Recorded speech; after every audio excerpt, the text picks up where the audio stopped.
Set అయినట్టేనా?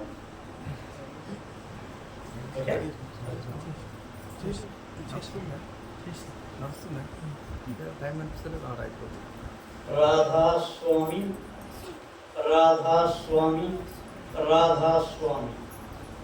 Shri Shri Shri ఆనంద గురుదేవుల పాదపద్మములకు నమస్కరిస్తూ నన్ను అనుక్షణం చైతన్య శిఖరాల్లోకి తీసుకెళ్లే గురుదేవుడు ముకుంద పాదపద్మములకు నమస్కరిస్తూ ఈ ప్రాంగణాన్ని అద్భుతమైనటువంటి శివశక్తితో నింపినటువంటి గురుదేవుడు దొండేశ్వర్ మహారాజ్ గారి పాదపద్మములకు నమస్కరిస్తూ ఇక్కడికి విచ్చేసినటువంటి మీ అందరినీ కూడా ఆ పరాతత్పరుడైనటువంటి భగవంతుని యొక్క కిరణాలుగా భావిస్తూ మీ అందరి పాదాలలో శిరస్సు వచ్చి నమస్కరిస్తూ ఈ సత్సంగం ప్రారంభిస్తున్నాం.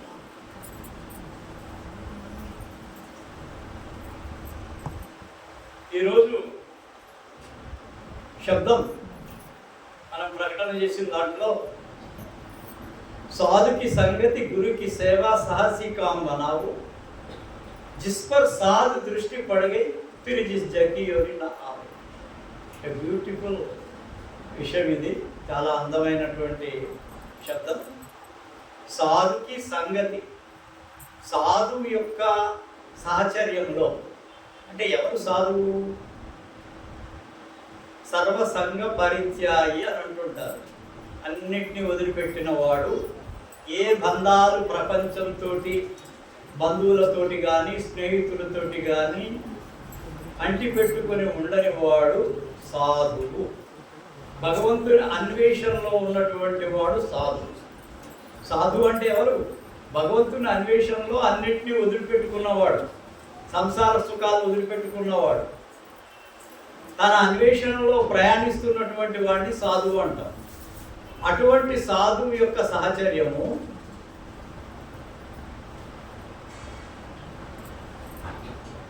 సాధుకి సంగతి గురుకి సేవ. రెండో పాయింట్ ఏం చెప్తున్నాడు ఇక్కడ? గురువు యొక్క సేవ. గురువు యొక్క సేవ అని అంటే గురువుని కేవలము కాళ్ళతో చేతులతో డబ్బులు ఇచ్చో లేకపోతే ఏదో చేస్తే అది సేవ కాదు. గురువుకి సేవ అంటే అర్థం వేరుంది ఇక్కడ. గురువు చెప్పిన దాన్ని ఆచరించడమే నిజమైన సేవ. గురువు చెప్పిన దాన్ని నిజంగా ఆచరించడమేనే నిజమైనటువంటి సేవ, నిజమైనటువంటి శిష్యుడు అతను. అందరు శిష్యులు కాలేరు. ఎందుకు కాలేరు? ఆచరణలో ఉంటారు కాబట్టి. గురువు చెప్తాడు ఆచరణ చేయండి అయ్యా, ఇట్లా చేయండి అని చెప్తాడు. ఆచరణ చేయకుండా కాళ్ళు మొక్కితే ఏమలాగున్నాయా? ఎన్నిసార్లు కాళ్ళు మొక్కుతారు? ఎన్నిసార్లు ఆశీర్వాదం తీసుకుంటారు? ఎన్నిసార్లు మీరు అబద్ధాలు చెప్పి ఇంకా కూడా ఇక్కడికి వస్తుంటారు? ఎన్నిసార్లు మందిని మోసం చేసి ఇక్కడికి వస్తూ ఉంటారు? ఎన్నిసార్లు మీరు పరుల సొమ్ము దోపిడీ చేయాలన్న ఆలోచనతో ఇక్కడికి వస్తుంటారు? నేను చెప్పేది ఒకటే, ఇవన్నీ గురువు చెప్పినటువంటి మాటల్ని కరెక్ట్గా లోపలికి తీసుకోవాలి, హృదయంలోకి తీసుకోవాలి. హృదయం పవిత్రం కావాలి. హృదయం పవిత్రమైన తర్వాత మీ యొక్క శక్తి ఏందో మీకు అర్థమవుతుంది. అందరిలో ఆ శక్తి ఉందమ్మా, ఎవరిలో లేదని కాదు. ప్రతి ఒక్కడు కూడా అడుగులే భగవంతుని యొక్క అన్వేషణలో. మనం పొరపాటులో ఉన్నాం, చీకట్లో ఉన్నాం, మనం అసలు అంధకారంలో బతుకుతున్నాం. ఈ అంధకారం నుంచి వెలుగుకు రావడమే ఆధ్యాత్మిక చింతన అంటే ఏంది? తమసోమా జ్యోతిర్గమయ అన్నారు. చీకటి నుంచి వెలుతురులోకి రా. వెలుతురులోకి రా అంటే ఇప్పుడు చీకటి ఉంది, రేపు తెల్లారి వెలుతురే కదా. అది కాదు. చీకటి అనేటువంటి మీ యొక్క మనసుని ఆవరించినటువంటి సంస్కారం, చీకటి సంస్కారం ఏదైతే ఉందో దాని నుంచి వెలుతురు సంస్కారానికి రమ్మంటున్నా.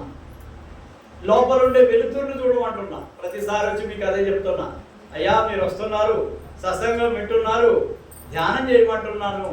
ధ్యానం చేసినప్పుడు ఈ భూమధ్యంలో ఒక రకమైనటువంటి వెలుతురు శబ్దం ఉత్పన్నమవుతుంది. ఒక రోజు 2 రోజుల్లో కాదు, కొన్ని సంవత్సరాలు కష్టపడాలి. ఎప్పుడైతే హృదయం మీరు పవిత్రంగా చేసుకోగలుగుతారో, గురువు చెప్పినటువంటి మాటలను ఆచరిస్తారో, అప్పుడు మీ హృదయం పవిత్రమయ్యి మీ సాధన ముందుకు పోవడానికి అవకాశం ఉంది. ఈ సాధన చేసేటప్పుడు కూడా ఎన్నో ఎన్నో సంస్కారాలు, ఎన్నో కష్టాలు, ఎన్నో పాత జన్మల యొక్క కర్మలు ఉంటాయి మన మీద పనిచేస్తూ ఉంటాయి. ప్రతి ఒక్కళ్ళు ఎందుకు మహాత్ములు కాదు అన్నవాళ్ళు? ప్రతి ఒక్కరు మహాత్ములు కావాలి కదా. ధ్యానం చేసేవాళ్ళంతా కూడా కొంతమంది ధ్యానం చేసేవాళ్ళు కూడా కింది పడిపోతూ ఉంటారు. ఈ భూమధ్య స్థాయి నుంచి కిందికి వచ్చేస్తారు. ప్రపంచం కనపడుతూ ఉంటుంది వాళ్ళకి. ముందు వెలుతురు కనపడదు, శబ్దం కనపడదు. కారణం ఏంటంటే వాళ్ళు కింది స్థాయికి వచ్చేస్తూ ఉంటారు. అంటే ఆ కర్మలు కిందికి గుంజేస్తూ ఉంటారు. సాధుకి సంగతి, గురికి సేవ. ఏ సేవ? గురువు చెప్పినటువంటిది ఆచరిస్తేనే అది నిజమైన సేవ. ఒక మహాత్ముడు ఉండే వెంకయ్య స్వామి అని, ఆయన దగ్గరికి శిష్యులు ఆహార పదార్థాలు తీసుకొచ్చి ఇచ్చేది. కానీ ఆయన ఎవ్వరూ ధ్యానంతో, భక్తితోటి, స్మరణతోటి తన దగ్గరికి తీసుకొచ్చి ఆ యొక్క పదార్థాలు ఇస్తారు. వాళ్ళే తీసుకుంటుండే, మిగిలిన తీసుకుంటుండే. అర్థమవుతుందా? ఎవరి దగ్గర తీసుకునేవాడు ఆయన అందరు నీయొద్దు అంటుండే. నువ్వు తీసుకురామ్మా బాగుంది అని. ఎందుకు తీసుకుంటాడు అట్లా అంటే ఒకటే విషయం అక్కడ ఏంటంటే ఆ యొక్క వ్యక్తిలో భక్తి, శ్రద్ధ, విశ్వాసం అన్నీ పెట్టుకొని తీసుకొస్తారు ఆ పదార్థాన్ని. కాబట్టి అది స్వీకరిస్తాడు ఆయన. ఒక ఆయన ఇట్లనే తీసుకొని పోతే, ఒక ధనవంతుడు తీసుకొని పోయినా కానీ తినడు ఆయన. బీదవాళ్ళు తీసుకొచ్చి వాళ్ళ ఇంటికాడ ఎదురుపోయి భిక్షాయిందేగి అని ఇంట్లో వాళ్ళ దగ్గర నుంచి కూడా తీసుకొని తిన్నాయి. అంటే వాళ్ళ హృదయం పవిత్రం ఉంది కాబట్టి అక్కడ నిలబడి వాళ్ళ భిక్ష తీసుకుంటాడు. వింటున్నారా? అది హృదయ పవిత్రత. హృదయ పవిత్రత ఉంటే మీకు సాధన కుదురుతుంది. నిజమైనటువంటి భక్తులుగా, నిజమైన శిష్యులుగా, నిజమైన ఆధ్యాత్మిక అన్వేషణకులుగా భగవంతుని యొక్క సేవలోకి, భగవంతుని యొక్క చరణాల్లోకి పోవటానికి మీ యొక్క ప్రయాణం సహకరిస్తుంది. అనేకమైనటువంటి కర్మలు ఉంటాయి. అంత ఈజీ కాదు ఈ మార్గం. ముళ్ళ మార్గం పోతా ఉంటే ఎన్నో రకాలైనటువంటి అడ్డంకులు వస్తుంటాయి. అడ్డంకులు రాకుండా ఆధ్యాత్మిక చింతన లేదు. ప్రపంచంలో మీరు ఈ ఆధ్యాత్మిక చింతనలో పైకి పోతుంటే ప్రపంచం పట్టుకొని ఉంటుంది ఎప్పుడు మనల్ని. జాగ్రత్తగా వినండి. ఇది ప్రపంచం ఎప్పుడు కిందికి వస్తూ ఉంటుంది.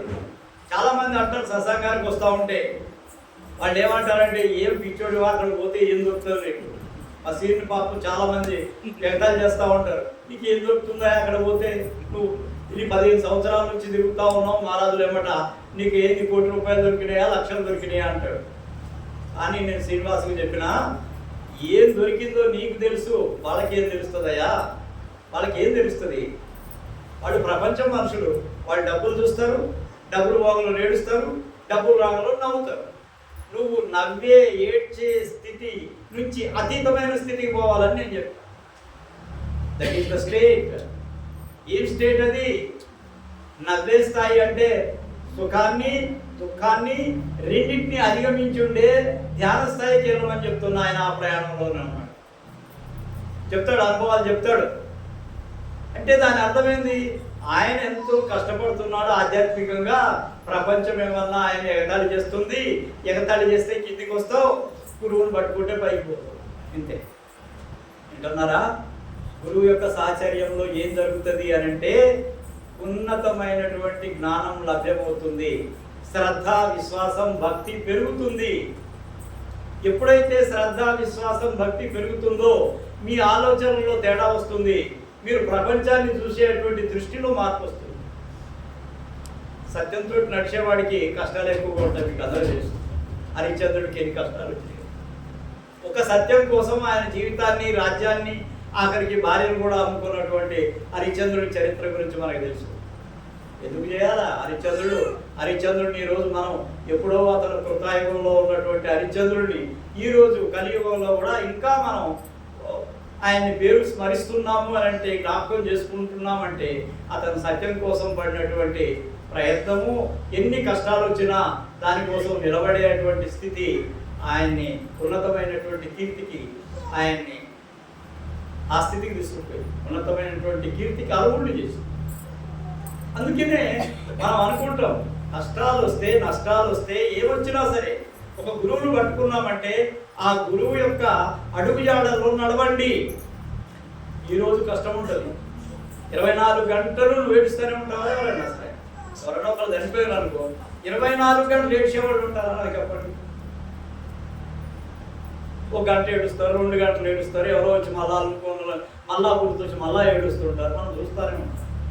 24 గంటలు ఏకదాటిగా ఏడ్చేవాళ్ళు మనకు కనబడరు. కానీ ఒక ఆయన ఏడ్చాడు. ఎందుకోసం ఏడ్చాడు తెలుసా? భగవంతుడి యొక్క దర్శనం కోసం ఏడ్చాడు 24 గంటలు. ఫకీర్ చంద్ మహారాజ్ అని ఆయన ఏం చేసిండంటే, చాలా గొప్ప మహాత్ముడు, సంత మహాత్మ, ఎంతో మందికి వెలుతురులో ఆయన కనిపించినాడు. మన దేశమే కాక అమెరికా, ఆఫ్రికా, ఇంగ్లాండ్ అనేక దేశాల్లో ఆయన దర్శనం ఇచ్చాడు. ఆయన అడిగితే నేను పోలేదు, నేను ఇక్కడనే ఉన్నానంటాడు. సరే, ఆయన ఒక గురువు యొక్క అన్వేషణలో తాను చేసినటువంటి 3 తప్పులు పోవాలని, వాటిని క్షమించేటువంటి గురువు దొరకాలని, ఆ గురువు కోసం అన్వేషణ కోసం 24 గంటలు ఏడ్చాడు. వాళ్ళ నాన్న ఏం చేసిండంటే, వీడికి పిచ్చి పట్టింది, దమా ఫెయిల్ అయిపోయింది, ఇన్ని డాక్టర్ల దగ్గర తీసుకుపోయారు. డాక్టర్ల దగ్గర పోతే డాక్టర్లు కూడా ఏం చేస్తారు?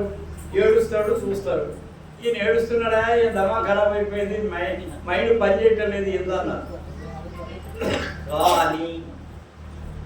కానీ ఆయన అట్లా ఏడ్చి ఏడ్చి ఏడ్చి నిద్రపోయిన తర్వాత ఒక దృశ్యం కనపడింది. ఏ దృశ్యం అది? దాతా దయాల్ మహర్షి శివవ్రతలాల్జీ అనే ఆయన గొప్ప మహాత్ముడు లాహోర్లో ఉంటుండారు. ఆయన స్వప్నంలో కనపడి ఈయనకి ఏం చెప్పిండంటే, అయ్యా నేను లాహోర్లో ఉంటా, ఒకవేళ నీకు గనక నన్ను దర్శించాలనుకుంటే నా దగ్గరికి రావచ్చు అని ఆయనకి ఏం చేసాడు? ఒక అడ్రస్ రాసి ఇచ్చాడు. దేంట్లో? నిజంగానా? స్వప్నంలో. ఆ స్వప్నంలో రాసినటువంటి దానికి ఆయన ఏం చేసిండు? దగ్గర 10 నెలలు వరుసగా వారానికి ఒక ఉత్తరం రాశాడు. ఆయన ఈయన స్థితి గురించి, ఈయన యొక్క మంచి చెడ్డల గురించి రాశాడు. 10 నెలల తర్వాత ఆయన ఉత్తరం రాశాడు, నువ్వు ఈ అడ్రస్కి వచ్చేయమని చెప్పి రాశాడు. మనలో ఎవరికన్నా అవుతుందా? మమ్మల్ని ఈరోజు 1 నెల రోజులు మహారాజ్ తోటి ఫోన్ చేసి విసిగిపోయి, మహారాజ్ రమ్మటం లేదు నా దగ్గరికి అని అంటే బంద్ చేసేటోళ్ళు ఉన్నారు. కానీ ఎవరన్నా 8 నెలలు వరుస 10 నెలలు వరుసగా ఉత్తరాలు రాసేటోళ్ళు ఎవరైనా ఉన్నారా ఈ రోజుల్లో? అంత ఓపిక ఉందా? అంత శ్రద్ధ ఉందా? అంత భక్తి ఉందా? లేదు. ఇవన్నీ ఉంటేనే కదా ఆధ్యాత్మికంలో ముందుకు పోయేది, లేకపోతే ఎట్లా పోతాం ముందుకి? ఇవాళే వచ్చాం, ఇవాళనే మనకు అన్నీ కావాలి. వస్తాను నా దగ్గరికి, మరా నాకు ఆరోగ్యం బాగాలేదు, మీరు ఆశీర్వాదం ఇస్తే నాకు తగ్గిపోతుంది. సరే, మీరు విశ్వాసం కట్టుకుంటే తగ్గిపోదని కాదు, చాలామందికి తగ్గుతున్నాయి, అది వేరే. కాకపోతే ఏంది, ఆ రోజే ఇక అన్నీ వచ్చాము, మాకు ఆశీర్వాదం ఇచ్చాడు, తగ్గిపోయాడు. ఇంకా మహారాజు అవసరం ఉంది? అలా మహారాజు అవసరం లేదు. మళ్ళా కడుపులో నొప్పి వచ్చినప్పుడు, మళ్ళా ఏదన్నా బాధ వచ్చినప్పుడు మహారాజు కావాలి. ఇదేం భక్తి అంటారా? ఈ భక్తి ఏం భక్తి? ఇదేంటంటే తాత్కాలికమైనటువంటి భక్తి, తాత్కాలికమైనటువంటి కోరికలు తీర్చుకునేటువంటి భక్తి. దీంతో ఏమైనా లాభం ఉందా? ఏం లాభం లేదు. ఈరోజు కడుపులో నొప్పి, రేపు తలకాయ నొప్పి, ఎల్లుండి లోపల ఏది అల్సర్స్, లేకపోతే ఆ తర్వాత చర్మం మీద వ్యాధులు, ఇవన్నీ వస్తూనే ఉంటాయి. మనిషిని మనకి వ్యాధులు రాకుండా ఉంటాయా? వ్యాధులు ప్రతి ఒక్కళ్ళకి వస్తూనే ఉంటాయి. వ్యాధులు రానివాడు.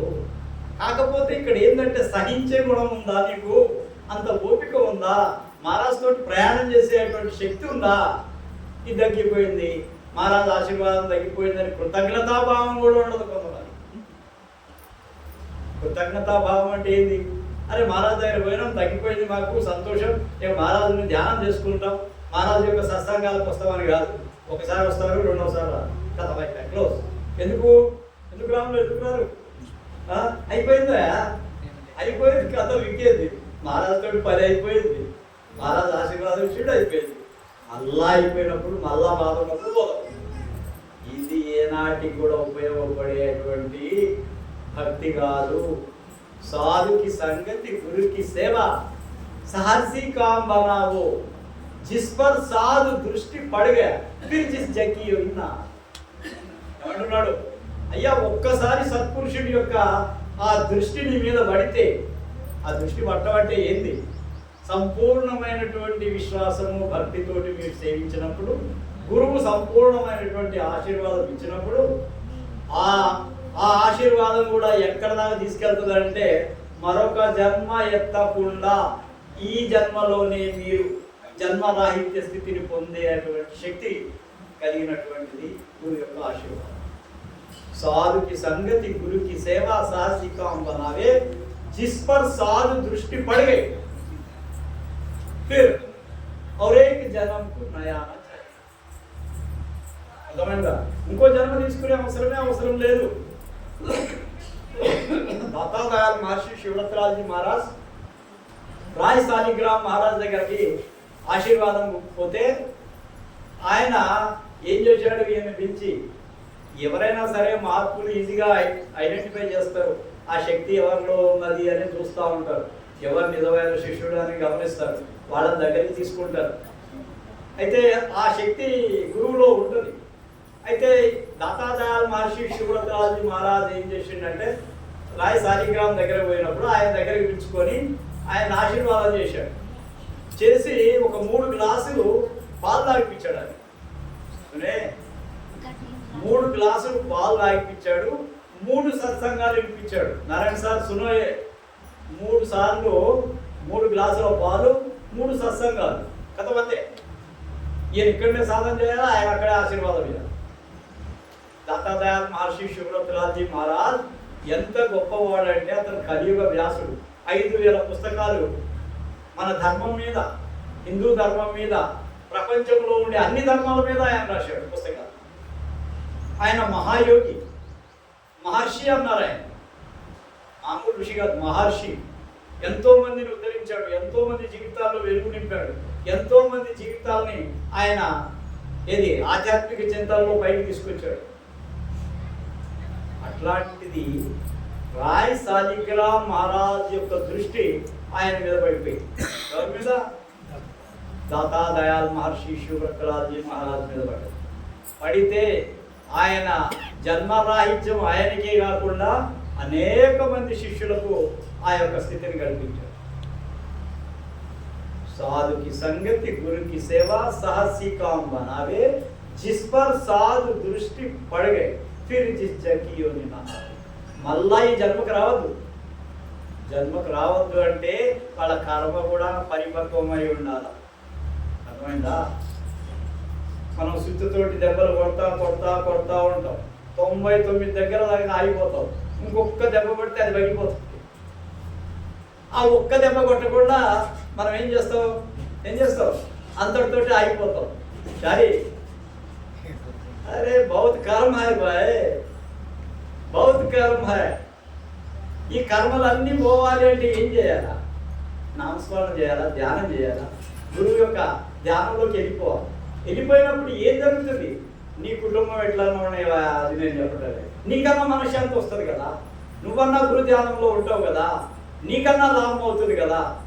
నువ్వు పాపం ఇట్లా పట్టుకుంటున్నావు, అందరిని అవి ఇడిచిపెట్టుకు లాక్కుపోతున్నారు అందరూ. నేను చేతులు ఇడిచేస్తున్నాను, మా వద్దు నేను ఎట్లా తిరుగుతావు, నువ్వెందుకు పట్టుకుంటున్నావు? నువ్వు పట్టుకుంటే వాడు ఇడిచేస్తున్నావు, నువ్వు విడిచేసి గురువుని పట్టుకో. జాగ్రత్త, నువ్వు వాళ్ళందరూ విడిచిపెట్టి గురువుని పట్టుకో గట్టిగా. ఆ గురువుని పట్టుకుంటే నీకు ఆ స్థితి వస్తుంది. చాలా విశ్వాసంతో, చాలా భక్తితోటి, చాలా ఓర్పుతోటి నువ్వు ఇక్కడికి రా, నీ యొక్క స్థితే మారిపోతుంది. నీ వ్యాపారం ఎంత అవుతుంది అనేది నేను చెప్పను, కానీ అది కూడా బాగానే అవుతుంది. వ్యాపారానికి ఏం ధోకా లేదు.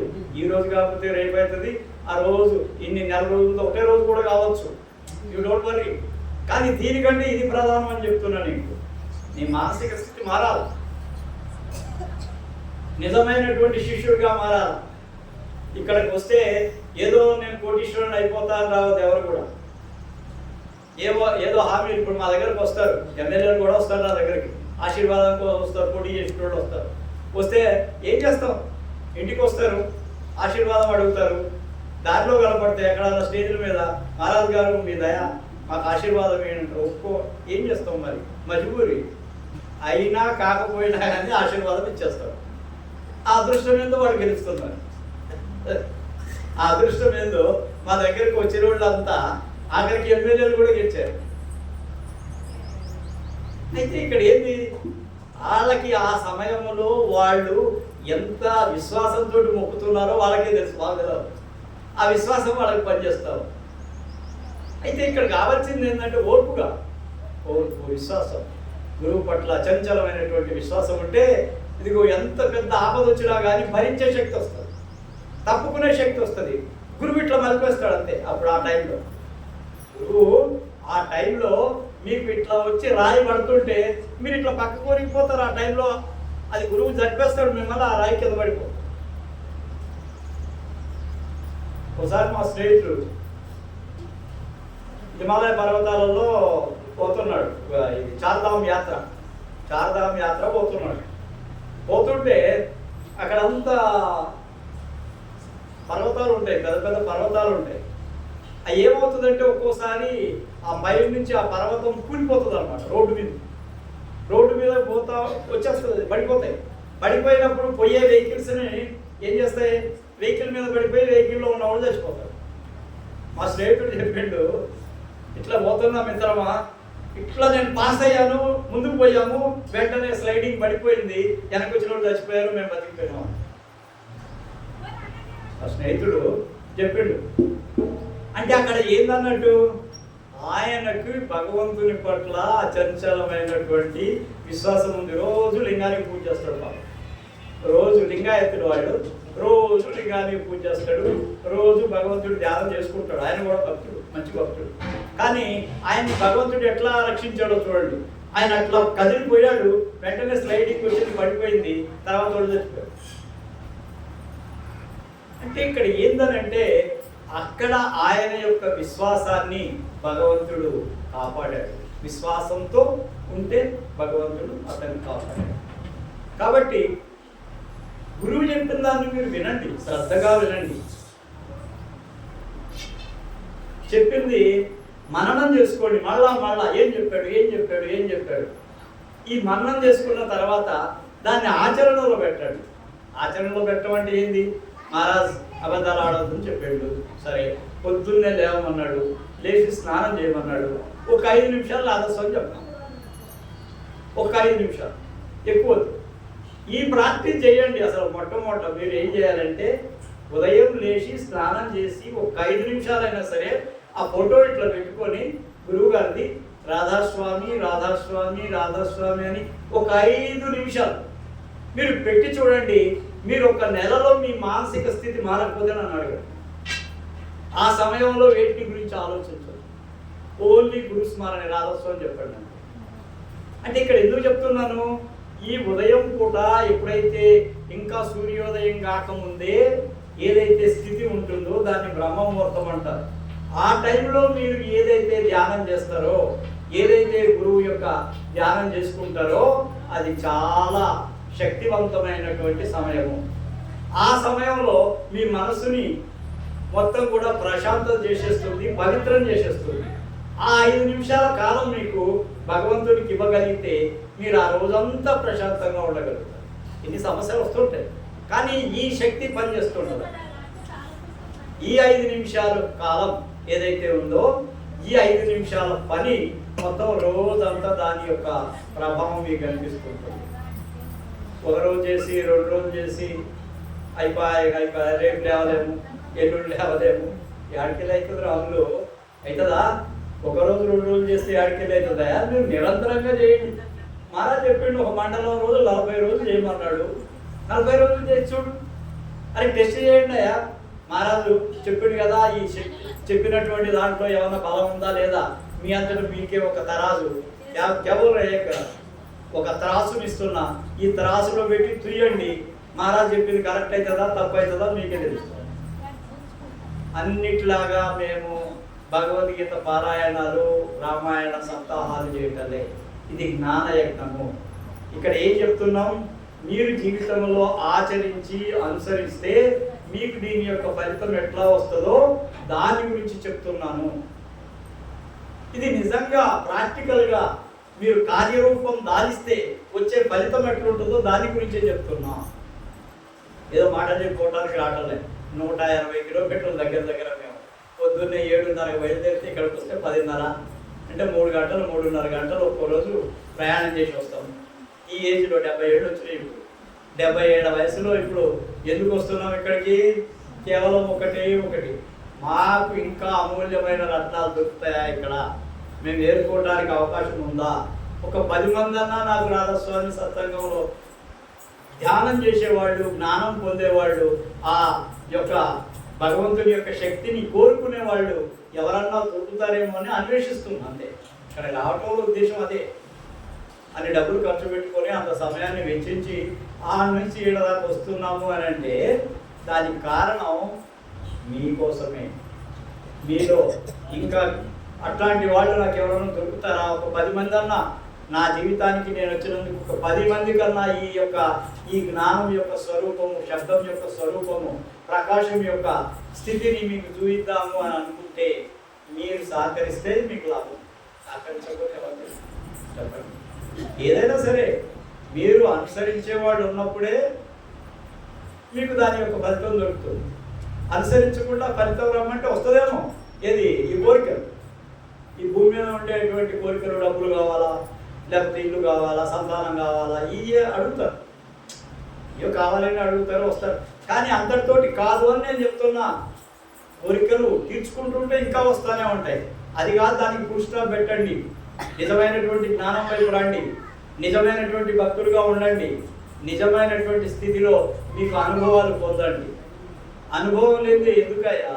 మహారాజ్ చెప్తుండే, ఆనందరావు మహారాజ్ మాకు, అరే 20-30 సంవత్సరాల నుంచి వస్తున్నారు అయ్యా నా దగ్గరికి, అయినా కానీ అయ్యే కోరికలు, అయినా కానీ అదే స్వార్థం, అయినా కానీ అదే మోసం, ఇంకా వీళ్ళని ఉద్ధరించేది ఎట్లా అంటూ. నిజమే, మహారాజు యొక్క ఆవేదన కరెక్టే. ఎందుకంటే వాళ్ళకి తాత్కాలికమైనటువంటి కోరికలు తీరటమే కావాలి.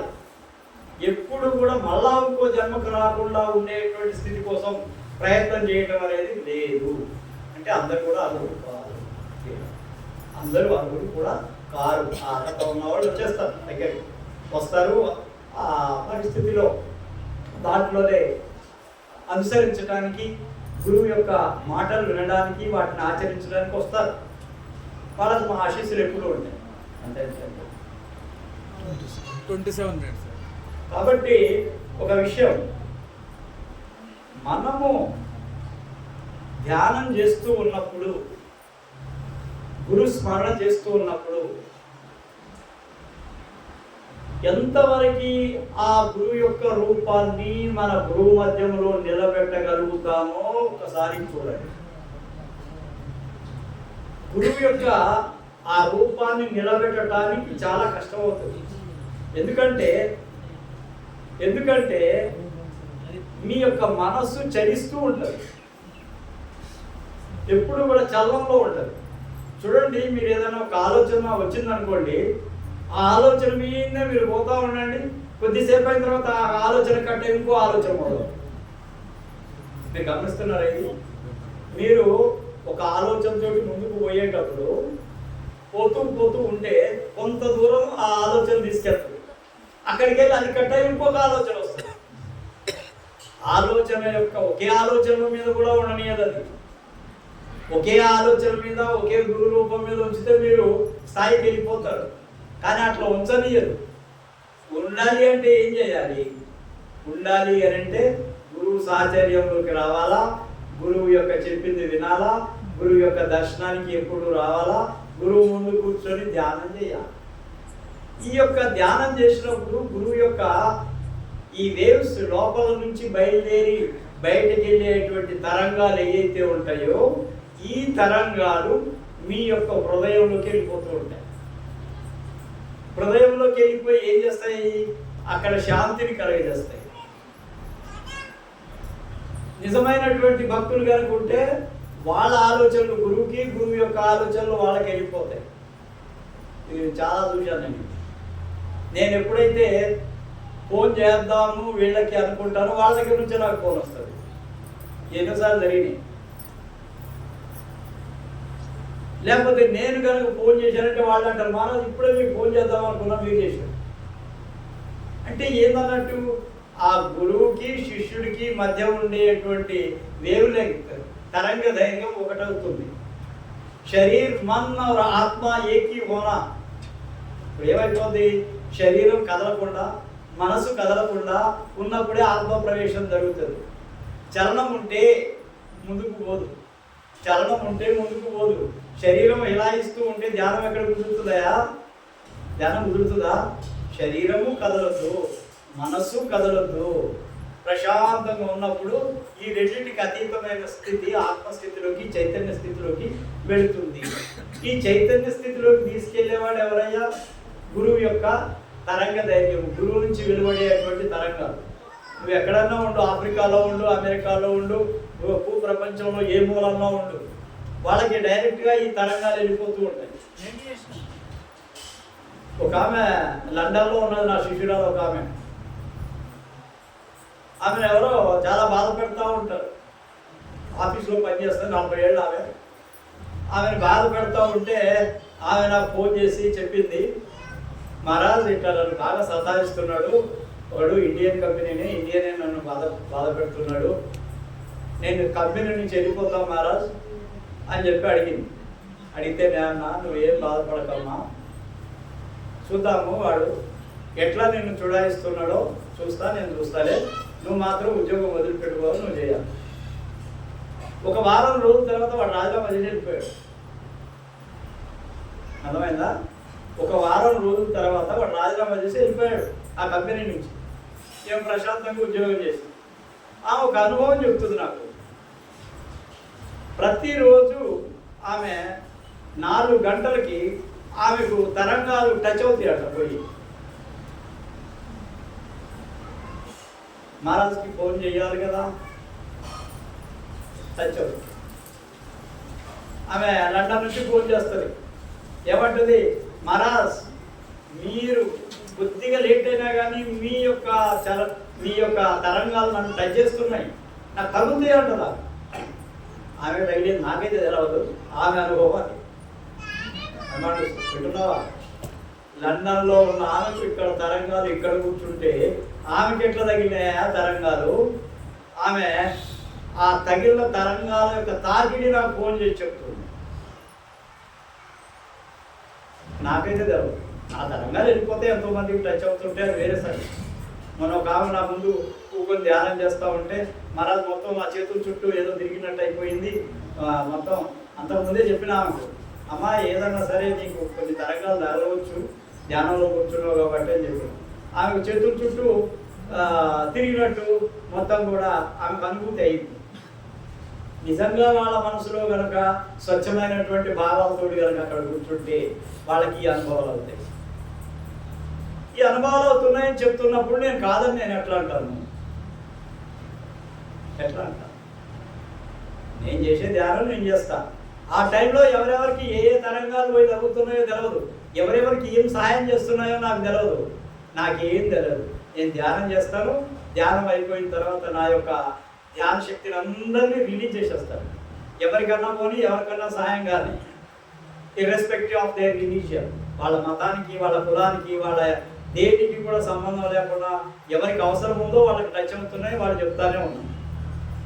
అయితే ఇది ధ్యాన శక్తి, ఇది మీలో కూడా ఉంది, మీరు కూడా సాధించవచ్చు, మీరు కూడా ఆ స్థాయికి పోవచ్చు. కాబట్టి మీరు నిరంతరంగా ఒక గురువు, ఒకటే గురువుని పట్టుకోండి. ఇవాళ ఒక గురువు, రేపు ఒక గురువు, ఎల్లుండో గురువు, ఆ తర్వాత ఒక దేవాలయం, 2 దేవాలయాలు, 3 దేవాలయాలు. అని ఈ గురువు దగ్గరకు వచ్చినప్పుడు ఈ గురువు యొక్క శక్తి మీకు పనిచేసిందా లేదా అనేది ఎట్లా తెలుస్తుంది? How can you identify that?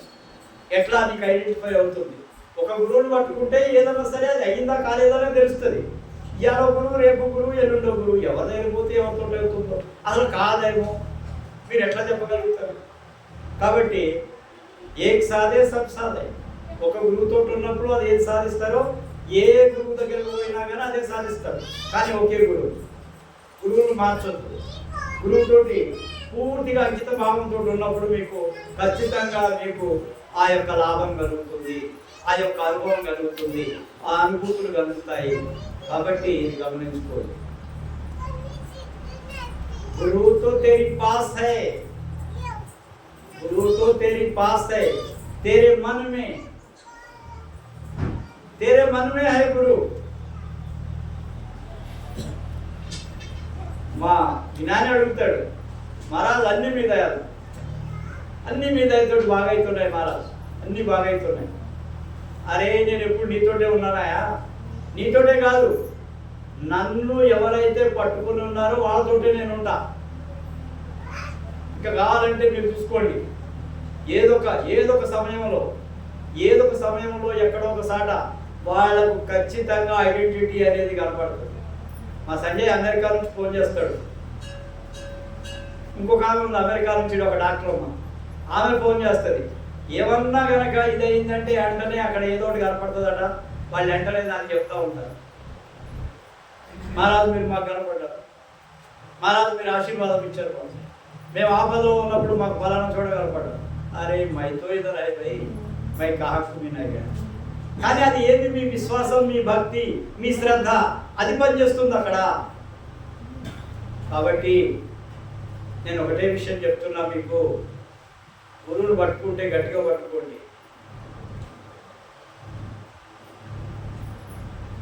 సాధుకి ఏమన్నావాలి ఇవాళ?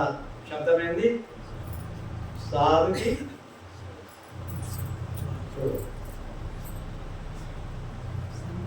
साधु की संगति गुरु की सेवा साहसी काम बनावे, जिस पर साधु दृष्टि पड़ गई फिर जिस जग की योजना. ఇది లక్ష్యం మాది ఇక్కడ. ఇంకొకసారి మీ జన్మకు రాకండి అయ్యా బాబు, ఎన్నో యోనులు మారినారు.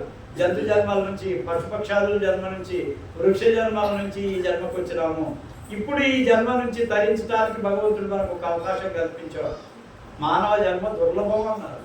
ఎన్నో చేస్తే కానీ ఈ జన్మ రాదు. ఎంతో పుణ్యంతో కూడుకున్నటువంటి జన్మ ఇది. పుణ్యాలు చేసి చేసి చేసి ఆఖరికి అనేక జన్మలు మారుతూ వచ్చి ఈ యోనిలోకి వచ్చి పడ్డాం. ఇక్కడ ఏం చేయాలి? ఇంకొక యోనిలోకి పోకుండా ప్రయత్నం చేయాలి, ఇంకొక జన్మ తీసుకోకుండా మనం ప్రయత్నం చేయాలి. అందుకనే గురువు యొక్క మాటలని మనసులో నిలుపుకొని ఆచరించి అనుభవించి దాన్ని సాధించాలి. ఎందుకంటే మేమేం చెప్పలేదు, ఇదే మేము చెప్పేది. ఎక్కువ ఊరకనే వచ్చి పోవటం కాదు, మాకు ఇక్కడ రావడానికి ఒక ప్రత్యేకమైన నిబంధనతో భగవంతుడు నన్ను కలిగాడు. దాన్ని నేను వెతుకుతున్నా. ఆ వెతికి ఎవరినైతే మా దగ్గరికి తీసుకోగలుగుతామో వాళ్ళు కూడా మాకు రాగలుగుతారో వాళ్ళకు నిజమైనటువంటి స్థితిని చూపించాలనే మా ఉద్దేశం. కాబట్టి మీరందరూ కూడా శ్రద్ధగా వినండి, శ్రద్ధగా దీన్ని ఆచరించినప్పుడు దీని యొక్క ఫలితం తప్పకుండా మీకు లభిస్తుంది. అందరికీ రాధాస్వామి, అందరికీ రాధాస్వామి.